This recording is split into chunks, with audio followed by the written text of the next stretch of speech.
হাসনাবাদ থানার বাইলানি বাজার এলাকায় চাঞ্চল্য। বিজেপি করার অপরাধে এক বিজেপি কর্মীর দোকানে আগুন ধরিয়ে দেওয়ার অভিযোগ উঠল তৃণমূলের পঞ্চায়েতের উপপ্রধান ও তার অনুগামীদের বিরুদ্ধে। অভিযোগ, নিতাই দাস নামে এক বিজেপি কর্মী বাইলানি বাজারে একটি বড় দোকান ছিল। মঙ্গলবার গভীর রাতে আচমকাই সেই দোকানে আগুন ধরে যায়। আগুন দেখতে পেয়ে এলাকাবাসী ছুটে এসে জল ঢেলে আগুন নেভানোর চেষ্টা করেন, কিন্তু শেষ রক্ষা হয়নি।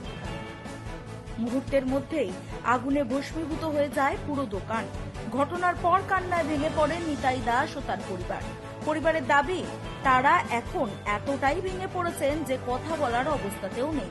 স্থানীয় বিজেপি নেতৃত্বের অভিযোগ, গতকাল তৃণমূল ও বিজেপি কর্মী সমর্থকদের মধ্যে বচসা ও উত্তেজনা সৃষ্টি হয়েছিল। পরে পুলিশ এসে পরিস্থিতি নিয়ন্ত্রণে আনে। বিজেপির দাবি, সেই ঘটনার জেরেই রাতে পরিকল্পিতভাবে নিতাই দাসের দোকানে আগুন লাগানো হয়েছে। এই ঘটনায় স্থানীয় পঞ্চায়েতের উপপ্রধান শহীদুল শেখ ও তার দলবলের বিরুদ্ধে সরাসরি অভিযোগ তুলেছে বিজেপি, যদিও তৃণমূলের পক্ষ থেকে এখনো পর্যন্ত কোনো প্রতিক্রিয়া মেলেনি। অভিযুক্ত শহীদুল শেখ বর্তমানে বাড়িতে নেই বলে জানা গিয়েছে। এই বিষয়ে কি জানিয়েছেন বিজেপি স্থানীয় নেতা সমীর মণ্ডল, শুনুন। আমার দোকান পুড়ে গেছে, আমার ছেলেটা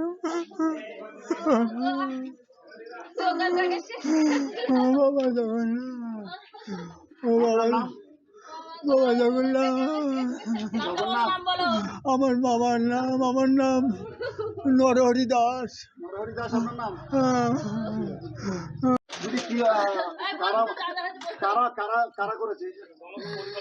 জানে না, শহীদুলের লোক আগের দিন মেরেছে।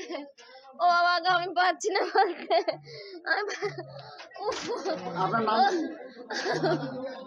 আমার নাম সপ্তমী দাস। আমার স্বামীর নাম নিতাই দাস, আমার নাম সপ্তমী দাস। হ্যাঁ, ও বাবা। এটা আমাদের বিজেপি কর্মী, যার দোকানে আগুন লেগেছে। বিজেপি করার অপরাধে ও দীর্ঘদিন ধরে ওর উপরে টর্চারিং চলছিল, এই দুষ্কৃতী শহীদুল নামের এই দুষ্কৃতী।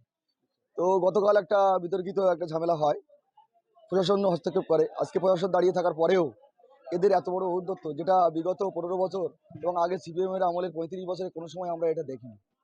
আজকে বিজেপি করার অপরাধে তার আগুন জ্বললো, তার দোকানে লক্ষ লক্ষ টাকার সম্পত্তি ধ্বংস হলো আগুনে পুড়ে। Bureau report, রাতদিন news network.